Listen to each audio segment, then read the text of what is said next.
হে রাম নালাখে না যাইবা রাজা তুমি তথাপি তুত পুবন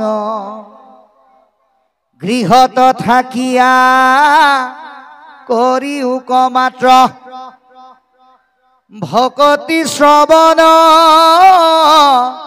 কীর্তন ও গৃহস্থ রকম আউর ধর্ম নাহি ইতিনি ভুব নে নাই নিয়ম সংযমে করিও এখনে থাকিও গৃহে সদাই। হে ৰজা তুমি দূৰ দূৰণিৰ বনাশ্ৰম সন্ন্যাস বানপ্ৰস্থ ধাৰণ কৰিবৰ প্ৰয়োজন নাই। ঘৰতে থাকি তুমি ভগৱন্তক ভক্তি কৰিলেই সেই একে গতি পাবা যিটো মহামুনি শুকদেৱে পৰীক্ষিতক কৈছিল। এতিয়া পিঠু নিপতিক স্বয়ং নাৰায়ণে কৈছে, কি বুলি কৈছে যে তুমি ইতিমধ্যে অলপ পিছতে তুমি সিদ্ধসকলক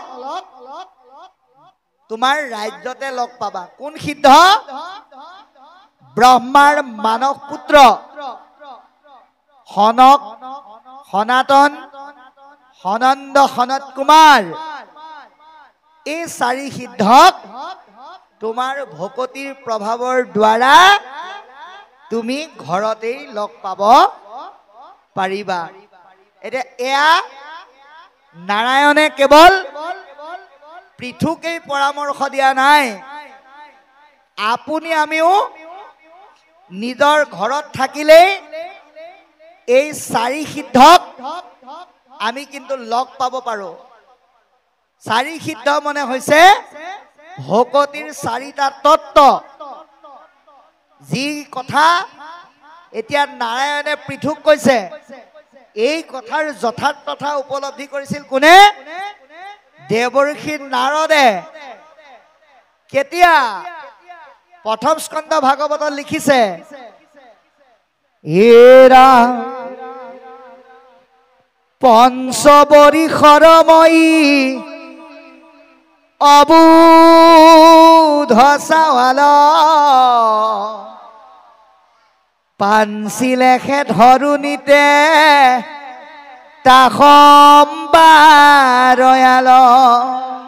মোৰ 5 বছৰ বয়সত মোৰ মায়ে এজন ব্ৰাহ্মণৰ ঘৰত কাম কৰা মানুহ ৰূপে কাম কৰি থাকোঁতে 5 বছৰ বয়সত মই তাত থাকি ভগৱন্তৰ পাৰিষদিতনো লাভ কৰাৰ ৰাস্তাটো পাইছিলো। কেনেকৈ?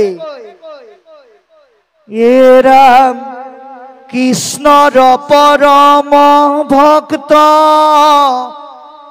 চাৰিও সন্যাসী বংশীলা বাৰিষা ব্ৰাহ্ম নৰ ঘৰে আখি শুনো নিতে তা সম্বাত কৰন্তে কীৰ্তন কৰো আৰু তা সম্বাৰ উচিষ্ট ভোজন। এ ৰাম গুচাইল মনৰ মল সন্তৰ সংগতি কৃষ্ণ হেন দেৱত পৰিল মোৰ মতি। দেৱৰ্ষি নাৰদে মাকৰ লগত কাম কৰা দাসী হিচাপে ব্ৰাহ্মণৰ ঘৰত থাকি 4জন সন্যাসীৰ যোগেদি ভক্তিৰ সীমা পালে। এতিয়া নাৰায়ণে পৃথুক কৈছে, সেই 4 সিদ্ধ মাধ্যমেৰে তুমিও ভক্তিৰ সীমা পাব পাৰিবা এটা আপুনি আমিও এই চাৰি সিদ্ধকে ভক্তিৰ সীমাৰ মূল শিপা বুলি ভাবিব লাগিব অৰ্থাৎ আমাক ভক্তিৰ চূড়ান্ত পৰ্যায়লৈ চাৰিটা বস্তুৱে লৈ যাব কি গুৰুদেৱ নাম ভকত জ্ঞান বিজ্ঞান তদং ৰহস্য সত্য শৌচ ক্ষমা দয়া এই আটাইকেইটা চাৰিক পৰমাৰ্থিক তত্ত্বত বুজাবৰ কাৰণে পিঠু ৰজাক নাৰায়ণে কোৱা পৰামৰ্শৰ যোগেদি কৈছে যে চাৰিক যদি তুমি প্ৰাধান্য নিদিয়া তেতিয়াহ'লে তোমাৰ হৃদয়খন বাৰিষা পথাৰৰ বোকাৰ দৰে মায়াৰ মলিনতাত লেতেৰা হৈ থাকিব সেইকাৰণে স্বয়ং নাৰায়ণে পিঠুক কৈছে হেৰা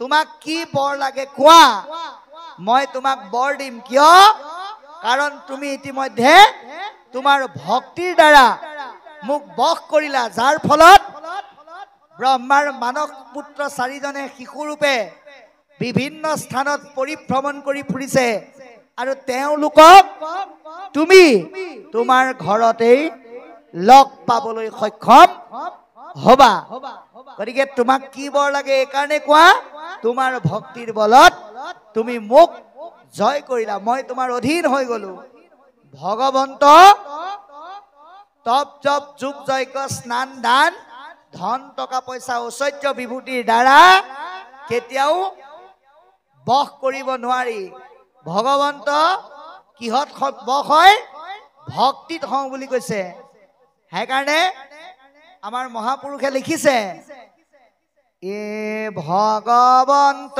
দেৱ নিগদতি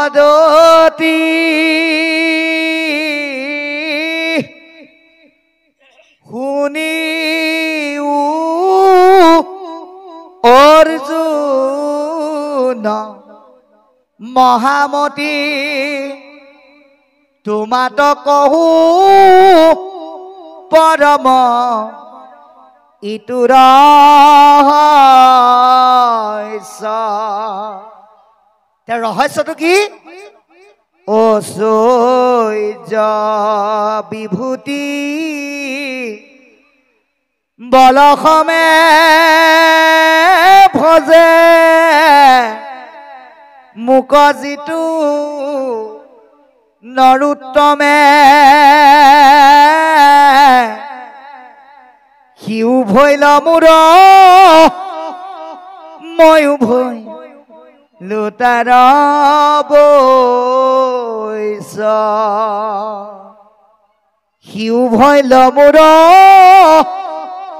ময়ো ভৈ লুটাৰ বৈছ গতিকে পুত্ৰ ভাৰ্যা ধন টকা পইচা ঐশ্বৰ্য বিভূতি বিলাক মোৰ অধীন বুলি নকৈ সব প্ৰভু তোমাৰ অধীন মই মাত্ৰ ইয়াৰ ৰখিয়া এই বুলি আপুনি যদি ভগৱন্তক ভজনা কৰে ভগৱন্তই আপোনাক কৃপা কৰিব সেইকাৰণে কৈছে হে ভাবক ভাই ভজ ভগৱন্ত ভক্তি ভাবে সমস্ত বস্তু তোমাৰ বুলি অৰ্পণ কৰি যি ভাৱ পোষণ কৰা যায় সেয়াই হ'ল ভক্তি ভাৱ আৰু তেনে ভাৱে ভজিলে সেইজনক ভগৱন্তই কি কৰে ভগৱন্ত ভজিয়া পৰম গতি পাৱে সেইজনেই ভগৱন্তৰ পৰম গতি লাভ কৰিব পাৰে কিন্তু ধন টকা পইচা ঐশ্বৰ্য বিভূতি সকলোবিলাক মোৰ বুলি ভাবি যদি ঈশ্বৰক ভজনা নকৰে কেৱল ইন্দ্ৰিয়কেই পোষণ কৰি ইন্দ্ৰিয়ৰ ভোগবাদীকেই মূল জীৱনৰ কৰ্ম বুলি ভাবে সেইজনক কি কৰে ভগৱন্ত নভজি চলয় যম থাৱে তেওঁ ভগৱন্তক ভজনা কৰাৰ বাটটো বিচাৰি নাপায় যাৰ কাৰণে তেওঁ যমৰ আলহী হ'ব লগা হয় সেইকাৰণে ভগৱন্ত নাৰায়ণে আহি পিঠুক নিজেই বৰ দিছে এই কথাৰ আদৰ্শৰ পৰা আমি সৎসংগৰ যোগেদি ভগৱন্তক ভজনা কৰি ঈশ্বৰৰ সেই যাতে পৰম কৃপা আমি যাতে পাব পাৰোঁ, নিৰ্গুণ নিপুণ পৰম ব্ৰহ্মৰ ভক্তিৰ দুৱাৰ মুখখন যাতে আমি অতিক্ৰম কৰিব পাৰোঁ, তাৰ কাৰণে আমাক আজি ভাগৱতে সিদ্ধান্ত দিছে। এইখিনিকে পদবন্ধে আমাক কোৱা কথাখিনি আমি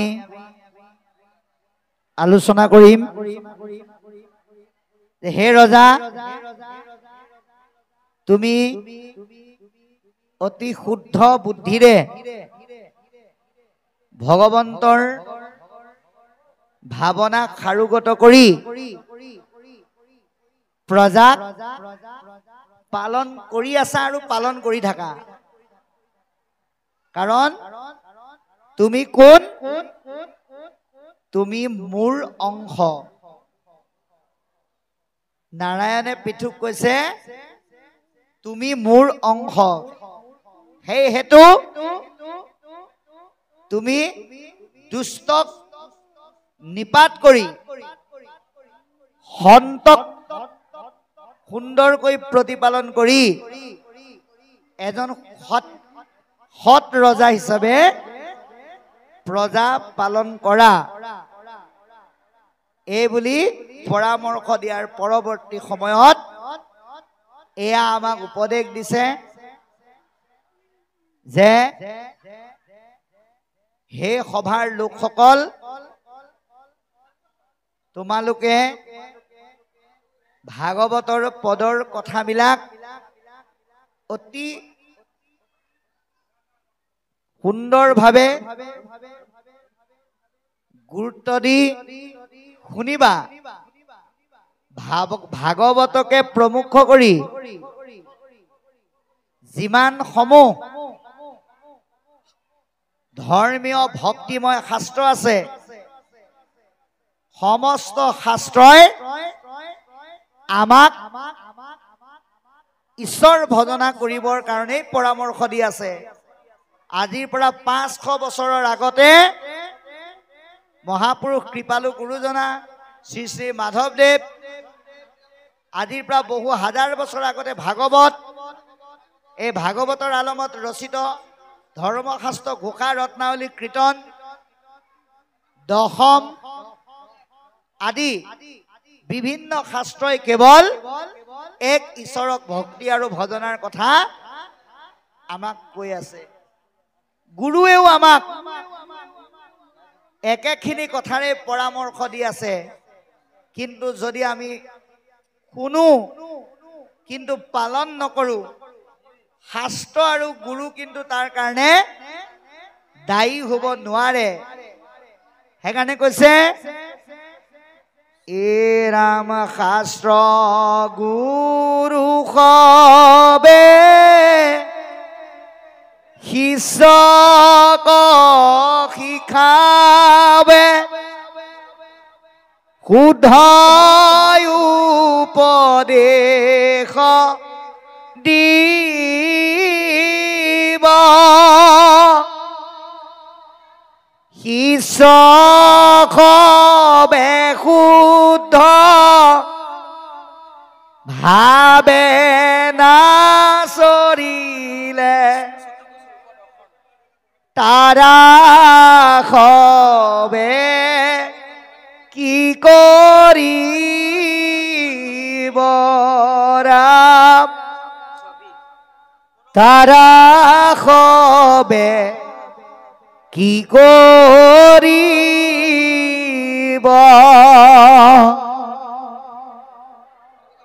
শাস্ত্ৰ গুৰুৱে আমাক সুন্দৰ আৰু শুদ্ধ ৰূপত পৰামৰ্শ দিয়াৰ পাছত আমি তাক যদি পালন নকৰোঁ, তাৰ কাৰণে শাস্ত্ৰ আৰু গুৰু আৰু পৰিৱেশ কেতিয়াও দায়ী হ'ব নোৱাৰে। সেইকাৰণে আমাক কি ক'লে? এইমাত্ৰ লিখকে কৈছে চিত মন ঈশ্বৰক দিবলৈ কৈছে। আপুনি ঈশ্বৰক অন্য দি পেলাই সন্তুষ্ট কৰিব নোৱাৰে। আপুনি যদি ভাবে অইনে যদি 1 কেজি মাহ প্ৰসাদ দিছে মই 10 কেজি দিম, অইনে যদি 10 কেজি দিছে মই 50 কেজি দিম, এই বুলি যদি আপুনি আপোনাৰ অহংকাৰক প্ৰাধান্য দি পেলাই বস্তু দি ভগৱানক সন্তুষ্ট কৰিম বুলি ভাবে, ভগৱন্তই কৈছে মই সেই দ্ৰব্য কেতিয়াও গ্ৰহণ কৰিব নোৱাৰো। সেই দ্ৰব্য মোৰ পূজাৰ যোগ্য দ্ৰব্য নহয়, কাৰণ অহংকাৰত দিয়া দ্ৰব্য সেয়া হ'ল অভক্তৰ দ্ৰব্য। আৰু অভক্তই যদি দ্ৰব্য দি মোক মান্যতা কৰিব বিচাৰে, তেতিয়াহ'লে মই কেতিয়াও সেয়া গ্ৰহণ নকৰো। কি বুলি কৈছে? এৰা অভক্তে পূজয় যদি ব্ৰহ্মাণ্ড কহিতে, তাৰ পূজা গহনন কৰু কদাচিতে।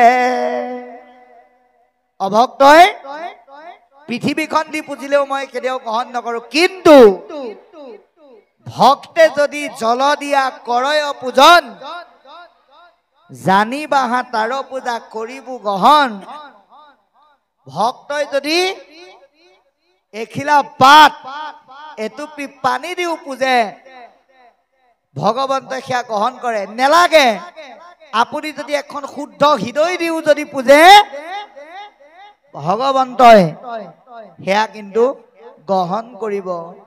কাৰণ অকপট আদি ভাৱ শুদ্ধ হৃদয়ৰ পূজাৰ পৰম বস্তু জানিবা কৃষ্ণৰ। গতিকে কৃষ্ণ পূজাৰ শুদ্ধ বস্তু হ'ল এখন শুদ্ধ হৃদয়।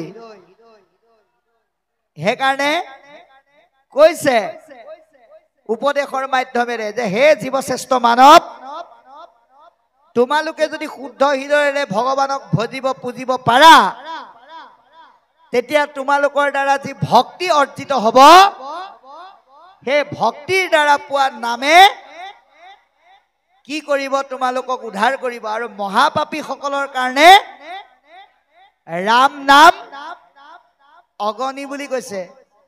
মহাপাপীৰ কাৰণে ৰাম নাম যম সদৃশ, অগ্নি সদৃশ। এই কথা আমাক আজি অতি সুন্দৰকৈ বুজাই দিছে। সেইকাৰণে চিত্তে মনে হৃদয়ে বাক্য কৰ্মৰ দ্বাৰা ভগৱন্তক স্থাপন কৰিবৰ কাৰণে আমি চেষ্টা অব্যাহত ৰাখিব লাগিব। আৰু সেইকাৰণে কি বুলি ক'লে? যে ভগৱানৰ নাম অমৃত বুলি ক'লে। এয়া উপদেশত ইতিমধ্যে কৈছে ভগৱানৰ নাম অমৃত। অমৃত, ভাগৱত অমৃত, নাম অমৃত। এতিয়া আপোনালোকে যে যোৱা কালিৰ পৰা হয়তো পৰহিলে সময়লৈকে আপোনালোকে এই ভক্তিৰ ক্ষুধা ৰাম নামৰ ৰস পান কৰিব। এতিয়া এই ৰস ভাগৱতৰ যোগেদি পান কৰি আপুনি অমৃত বুলি ভাবিব পাৰিব লাগিব।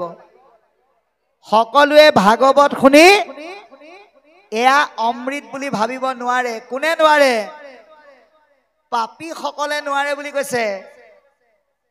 অজিন পাতকী যিটো নকৰিবে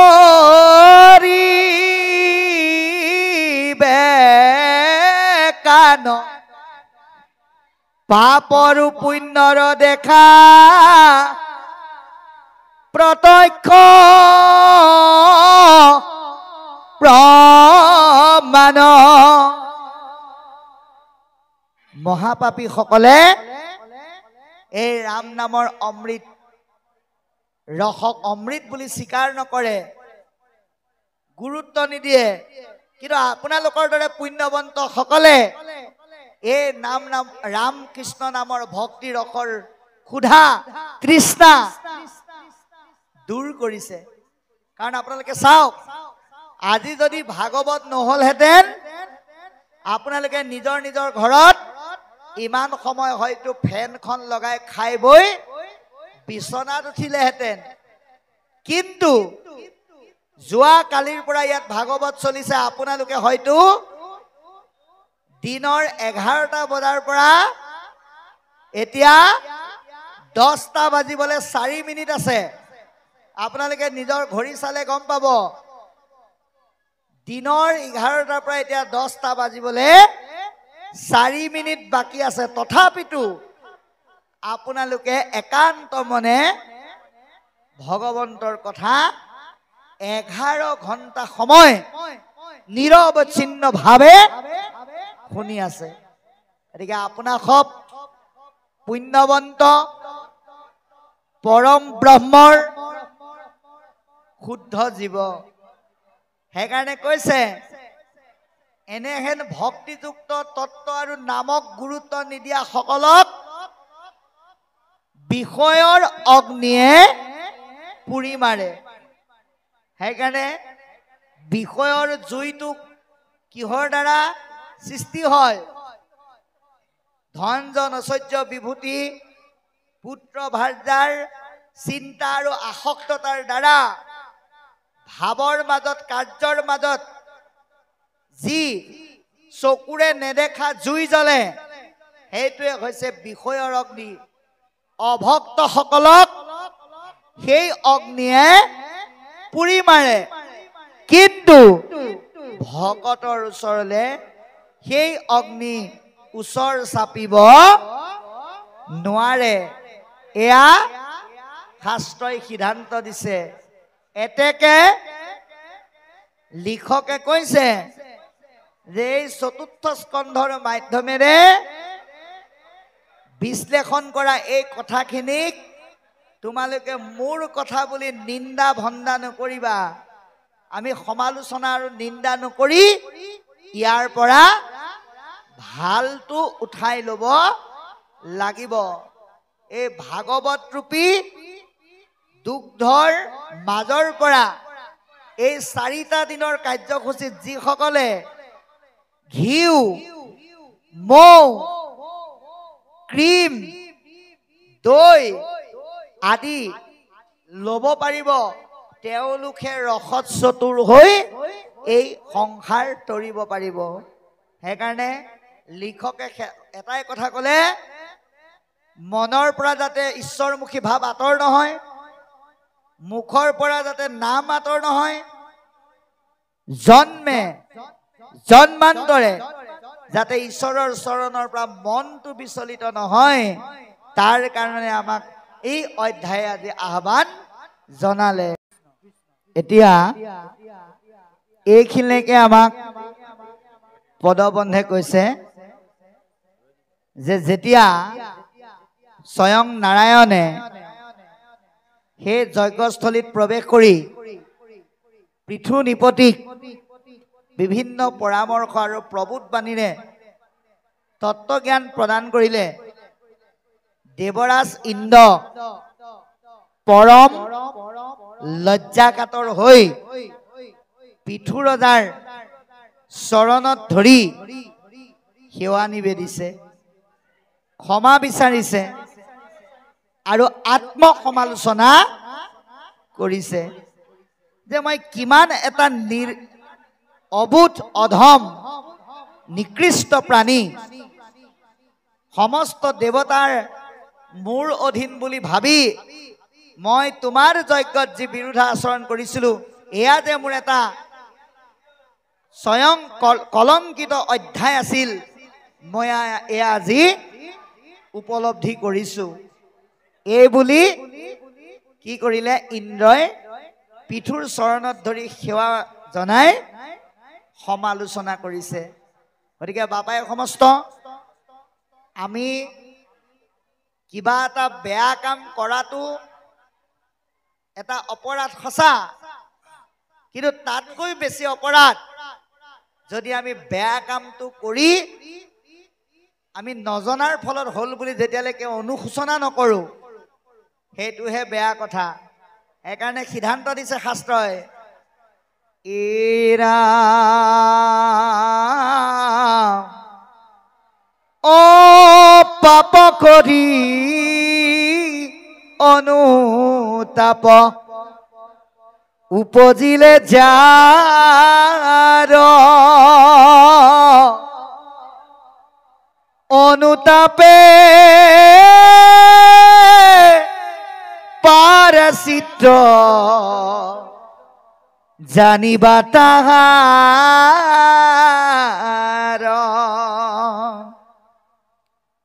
এতেকে শাস্ত্ৰৰ নয় শুনিও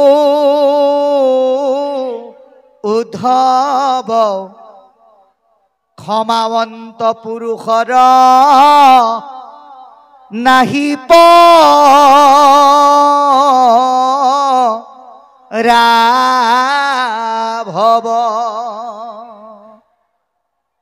গতিকে কোনোবাই বেয়া কাম এটা কৰি যদি অনুশোচনাত দগ্ধ হৈ আপোনাৰ ওচৰত স্বীকাৰ কৰিছে সেইজনৰ সমান মহান ব্যক্তি নাই যিজনে আত্মসমালোচনা কৰিব পাৰে আৰু আপুনিও তাতকৈ মহান হৈ যাব যদিহে সেই ব্যক্তিক আপুনি ক্ষমা কৰি দিব পাৰিছে এতিয়া পিঠুৱেও তাকে কৰিলে ইন্দ্ৰই যেতিয়া ক'লে মোৰ সমান অধম অবুধ মহামূৰ্খ মহাপাপী নাই মোক তুমি ক্ষমা কৰা এই বুলি যেতিয়া শিৰ নত কৰিলে লগে লগে পিঠুৱে ভয় নাই বুলি ইন্দ্ৰক আশ্বাসবাণী প্ৰদান কৰিলে আৰু সেই ভাৱতেই পিঠুৰ ৰাজাৰ মনত ভক্তিময় প্ৰবাহমান যি বতাহ এই বতাহ আৰু অধিক বৃদ্ধি হ'ল মন ভগৱন্ত ভগ্নেময় ভাৱত সঞ্চাৰিত হৈ পৰিল শৰীৰ ৰোমাঞ্চিত হৈ পৰিল মন ভক্তি প্ৰেমত প্ৰেমাস্ফুট হৈ পৰিল আৰু সকলোকে তেওঁ আত্মাকাৰ দেখিবলৈ ধৰিলে আত্মাকাৰ ভাবিবলৈ ধৰিলে আৰু এই ভক্তিময় চিৰ প্ৰবাহমান প্ৰেমৰ বতাহজাকে পৃথুক নি এটা সুখত কি কৰিলে স্থাপন কৰি দিলে কি সুখ ইতিমধ্যে পদে কৈছে ব্ৰহ্মানন্দ সুখ যে পিঠু ৰাজাই নাৰায়ণৰ কথা শুনি আৰু ইন্দ্ৰৰ অনুতাপৰ কথা উপলব্ধি কৰি ভগৱন্তৰ প্ৰতি ইমানেই অনুৰাগ বাঢ়িল ইমানেই ভক্তি প্ৰেমৰ বতাহজাকে তেওঁ ক্ৰিয়া কৰিলে যাৰ কাৰণে তেওঁ সকলোকে আত্মাকাৰ দেখিলে আৰু ব্ৰহ্মানন্দ সুখত তেওঁ নিমগ্ন হৈ পৰিল গতিকে সেইকাৰণে আমি আপোনালোকক আৰম্ভণিতে কৈছিলোঁ যে আপোনালোকৰ প্ৰত্যেকৰে ঘৰত ভাগৱত আছে আপোনালোকৰ ঘৰত থকা ভাগৱতখনত আৰু ইয়াত পঢ়ি থকা ভাগৱতখনত কিন্তু বেলেগ বেলেগ কথা লিখি থোৱা নাই একেখিনি কথাকে লিখি থোৱা আছে তথাপিতো আমি সদায় নিজৰ ঘৰত একেখিনি কথাকে পঢ়াৰ পিছতো এনেকৈ 4 দিনীয়া কাৰ্যসূচীৰ পাতি অনুষ্ঠান হৈছে বুলি গম পোৱাৰ লগে লগে আমি একেখন ভাগৱতৰ কথা শুনিবৰ কাৰণে ইয়ালৈ আকৌ কিয় আহোঁ ইয়াৰ কাৰণ আছে ঘৰত পঢ়ি পেলাই অকলে অকলে পঢ়িলে আপুনি জ্ঞান পাব কিন্তু সংগবদ্ধভাৱে চৰ্চা কৰিলে আপুনি আনন্দ পাব কি আনন্দ যিটো আনন্দ এতিয়া পৃথু ৰজাই পাইছে যিটো আনন্দৰ নাম কি বুলি ক'লে ব্ৰহ্মানন্দ সুখ বুলি কৈছে যিটো সুখক আত্যান্তিক সুখ বুলি কৈছে সেইকাৰণে আমি এই 4টা দিনৰ কাৰ্যসূচীৰ মাধ্যমেৰে এনেহেন সুখ অৰ্জন কৰিবলৈ যত্ন কৰিব লাগিব সকলোৱে বোলে এনেকুৱা সুখ লাভ কৰিব নোৱাৰে কোনে নোৱাৰে একাদশ স্কন্ধত সিদ্ধসকলৰ অন্যতম সিদ্ধ কবি সিদ্ধই নিমি ৰজাক কৈছে আজি পিঠুৰ দৰে আজি আপোনালোকৰ দৰে এই ভাগৱতৰ দ্বাৰা ব্ৰহ্মানন্দ সুখ সকলোৱে লাভ কৰিব নোৱাৰিব। কোনে নোৱাৰে? ৰাম যিটো শুনা ৰাজা মহা মোহে অন্ধ প্ৰায় পুত্ৰ দ্বাৰা দেহতে সে আকুল সদা সি খবৰ একো কালে নুগুচয় ভয় যাবে হৰি পদাম ভুজে সেৱা নকৰয়। গতিকে যেতিয়ালৈকে পিঠুৰ আদৰ্শৰে আজিৰ দৰে সৎসংগত চিত্ত শোধনৰ ব্যৱস্থা হৰিৰ চৰণত আমি সেৱা নলওঁ তেতিয়ালৈকে আমি এই ব্ৰহ্মানন্দ সুখৰ পৰম আনন্দৰ ৰস আমি উপলব্ধি কৰিব নোৱাৰিম। সেইকাৰণে ইয়াৰ আগৰ উপদেশত কৈছে যে আমাক কাল নামৰ সৰ্পডালে পিছফালে চাই চাই আহি আছে। যিদিনাই আমাক ধৰিব সেইদিনাই কিন্তু মৃত্যু। গতিকে কাল সৰ্পৰ যন্ত্ৰণাৰ পৰা হাত সাৰিবলৈ হলে ভগৱন্ত ৰূপী ডাক্তৰৰ হাতত থকা ভক্তি নামৰ ইনজেকশ্যনটো আপুনি কিন্তু ল'বই লাগিব। যেনেকৈ সাপে খুটা ব্যক্তিজনক দিব লগা ইনজেকশ্যনটো সব হস্পিটালত নাথাকে, ঠিক তদ্ৰূপ এই কাল সৰ্পই খুট মাৰিলে ইয়াৰ যন্ত্ৰণাৰ পৰা ৰক্ষা পোৱা বেজীটো কৃষ্ণ দেৱতাৰ বাহিৰে বেলেগৰ হাতত নাথাকে। সেইকাৰণে আমাক আজি পদবন্ধে সেই কৃষ্ণৰূপী মহৌষধ প্ৰদান কৰা মহা চিকিৎসকজনৰ গুৰুৰ জ্ঞানৰ দ্বাৰা কাষ চাপি পৰম ব্ৰহ্মানন্দ সুখ লাভ কৰিবলৈ পিঠুৱে গতি কৰাৰ কথা কৈ এক ভক্তিৰ সুন্দৰ আদৰ্শ আমাক প্ৰদান কৰিছে কৃষ্ণ। এতিয়া দুটা দৰ্শন আমাক আজি পদবন্ধে দাঙি ধৰিছে। এক নম্বৰ কথাটো হ'ল যে ভগৱন্ত বিষ্ণুৱে বা ভগৱন্ত নাৰায়ণে পৃথুক এনেধৰণে পৰামৰ্শ দি বৈকুণ্ঠলৈ যাবলৈ সাজু হৈছে। কিন্তু হঠাৎ তেওঁ মন কৰিলে পৃথুৰ দেহৰ বদন আৰু চাৰিত্ৰিক বৈশিষ্ট্যৰ কিছু যেন পৰিৱৰ্তন ঘটিছে। সুন্দৰ অলংকাৰেৰে সাজুজ্জিত হৈ থকা ৰাজভূষণ আৰু ৰাজ অভিষেক ৰাজ বিশেষ নাই। তাৰ বিপৰীতে ভগৱন্তৰ ভক্তিময় প্ৰেমত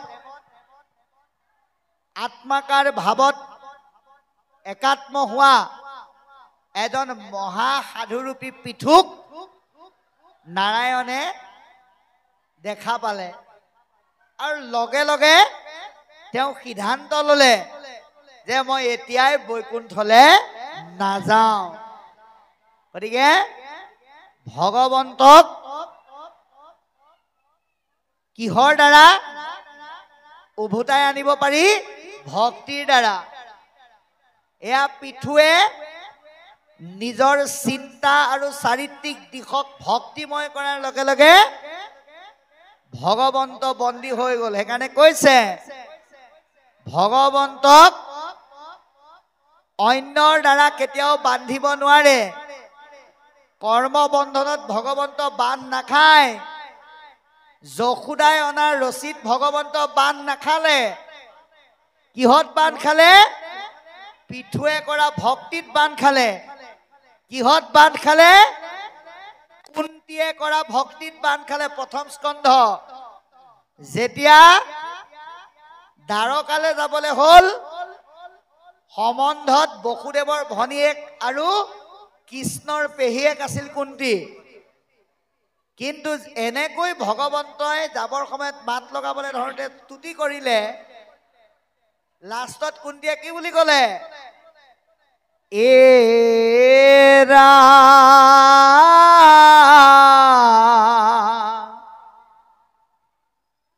ও নগৈলে যাদৱ তুমি অবিহনে আমি মৃতক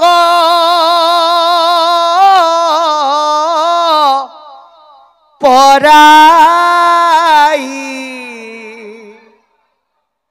নগৈলে যাদৱ বংশ মৰে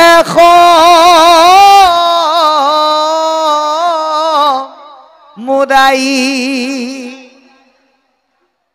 যেন লাগে তেন কৰা জগত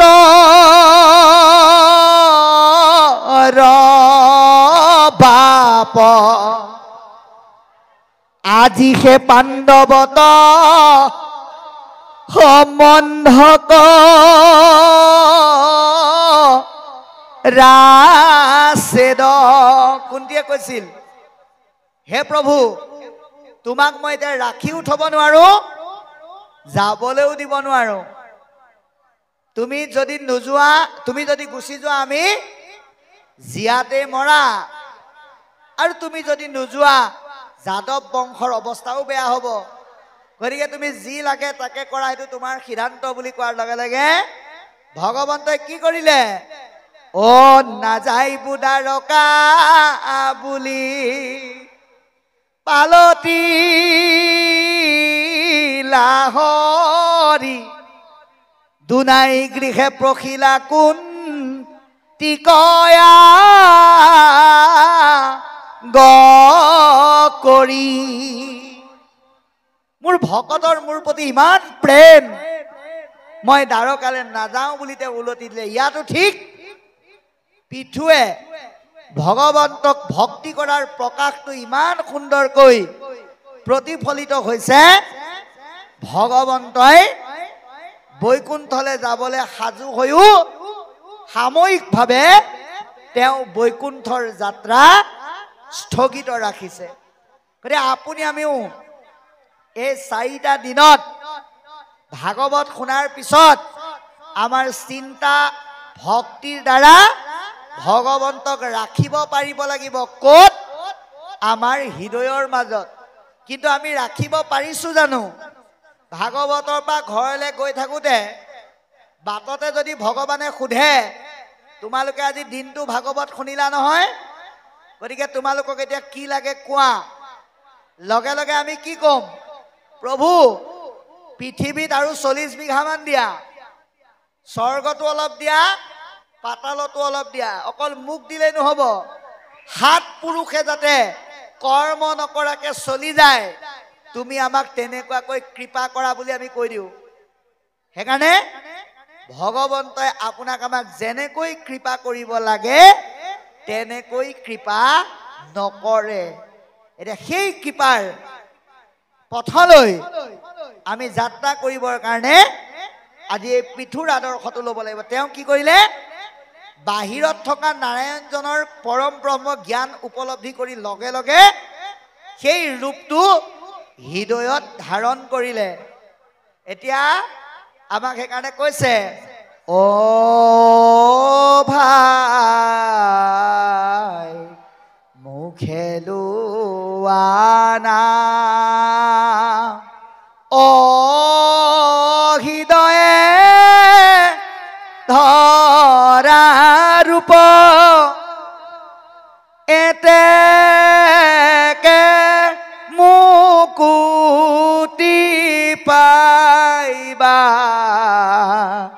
কহিলো স্বৰূপ। যেতিয়া মুখেৰে নাম গাই হৃদয়ত আমি এই ৰূপটো ধাৰণ কৰিব পাৰি। কাৰণ চাওক, আজি বহুতে কয় ঈশ্বৰক ভকতি কৰিব লাগে, ভজিব লাগে। আমি কেনেকৈ ভজিম? ভগৱানকতো আমি দেখাই নাই। এতিয়া আক্ষৰিক বিশ্লেষণেৰে ভগৱন্ত কেনেকুৱা তাক মহাপুৰুষে পিঠুৰ দৃষ্টিৰ যোগেদি আমাক সুন্দৰকৈ দেখুৱাই দিছে। পিঠুৱে ভগৱন্তৰ ৰূপটো সুন্দৰকৈ হৃদয়ত প্ৰতিষ্ঠা কৰিছে। কি দেখিছে? তেওঁ সুন্দৰ মস্তক, তেওঁৰ সুন্দৰ শিৰ, কৰ্ণত সুন্দৰ অলংকাৰ, উন্নত নাসিকা, মুকুতা যেন হাঁহি।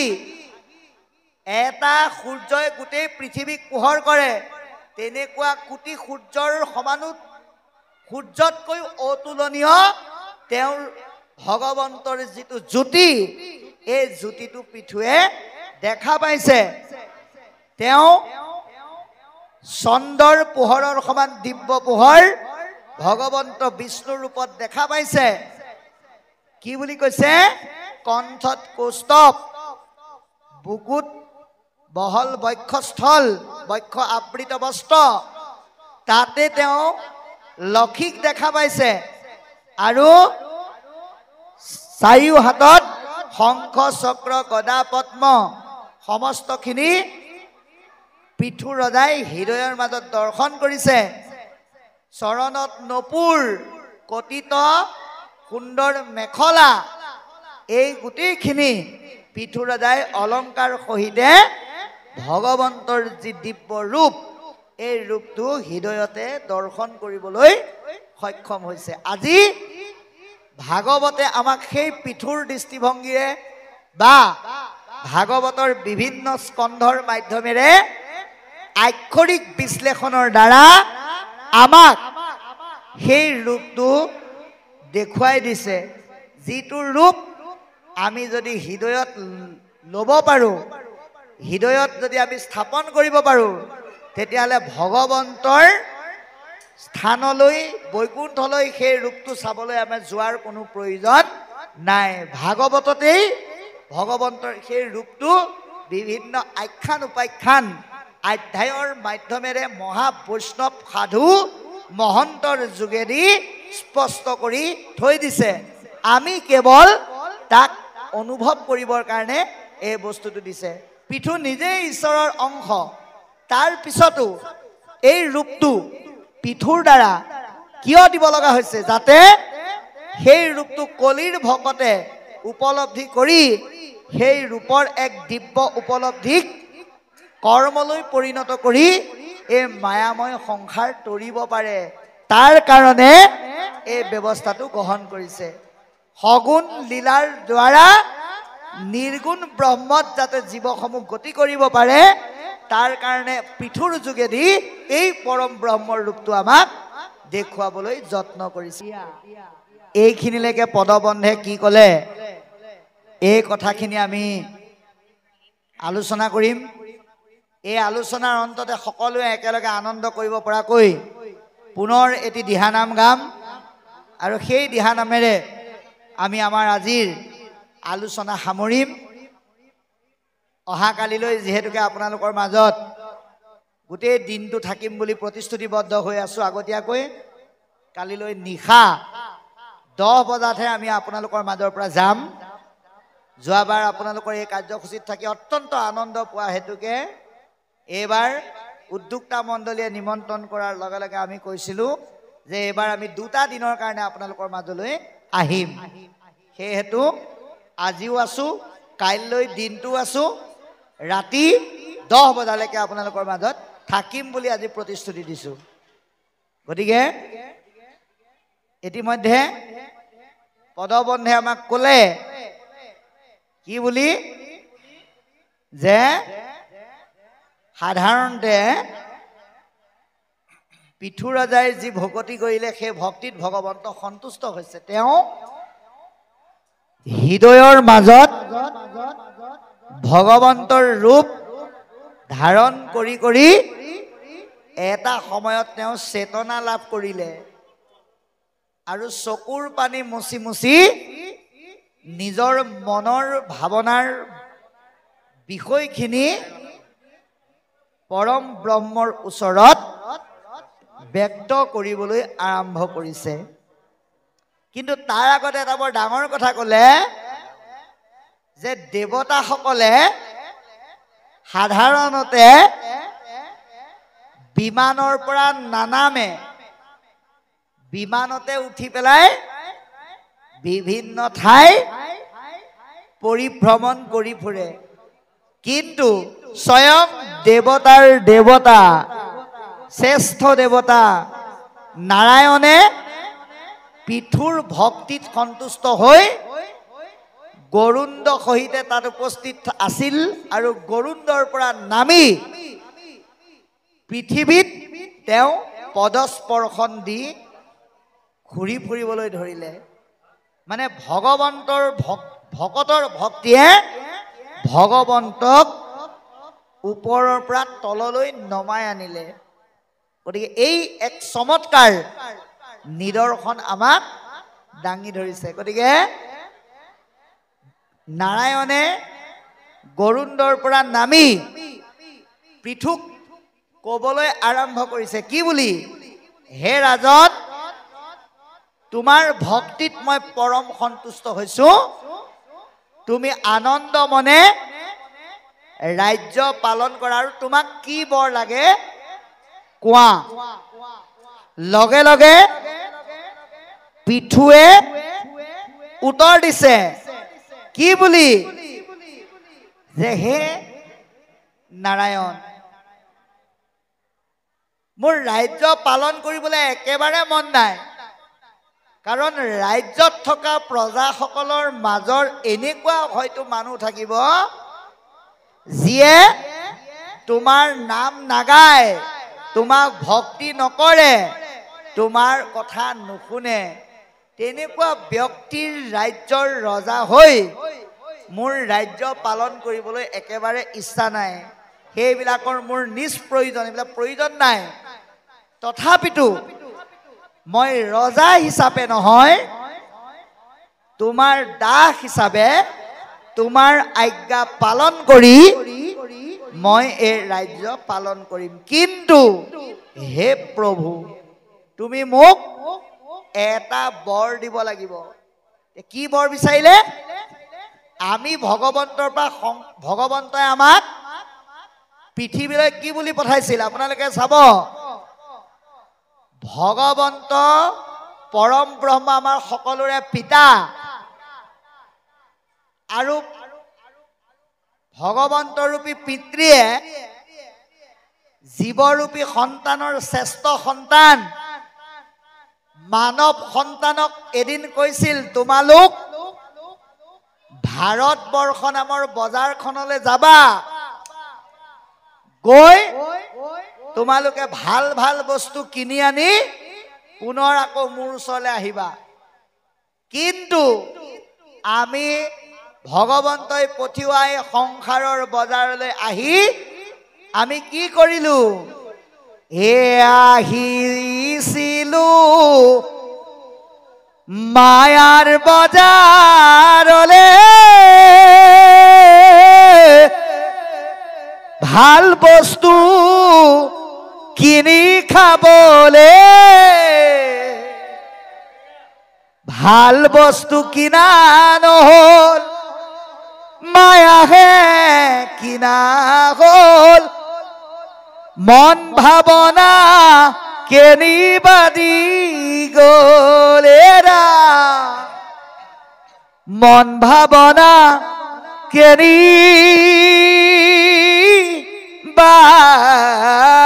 গল। গতিকে ভগৱন্তই আমাক মায়াৰ বজাৰত ভাল বস্তু কিনি খাবলৈ পঠিয়াওঁতে বিষয়ৰ মধু পান কৰি ৰাম নামৰ মধু ভকতৰ মুখৰ পৰা খাবলৈ আমি পাহৰি থাকিলো।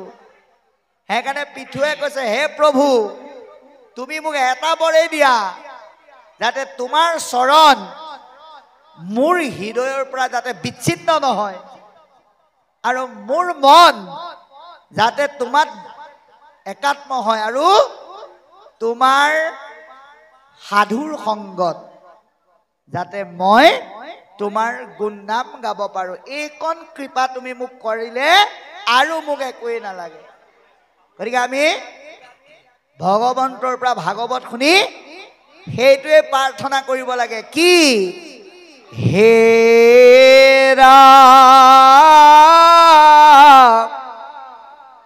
কৰ্ম ফলে জীৱা জন্ম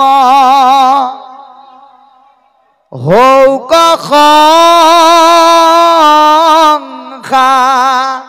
সংসাৰত তভুন চাৰুক চিত তুৱাস ৰণত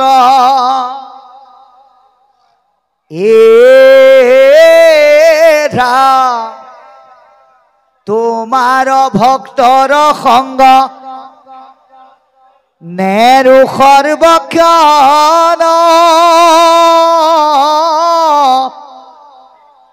এতেকে প্ৰাৰ্থনা কৰো তোমাৰ চৰণ গতিকে আজি পিঠুৰ আদৰ্শৰে আমি ভগৱন্তক প্ৰাৰ্থনা কৰিব লাগে হে প্ৰভু তোমাৰ চৰণ আৰু তোমাৰ গুণনাম আৰু তোমাৰ ভকতৰ সংগ এই তিনিটা বস্তু আমাক তোমাৰ পৰম সম্পদ হিচাপে দি তুমি আমাক কৃপা কৰা এই প্ৰাৰ্থনা আমি জনাব লাগে।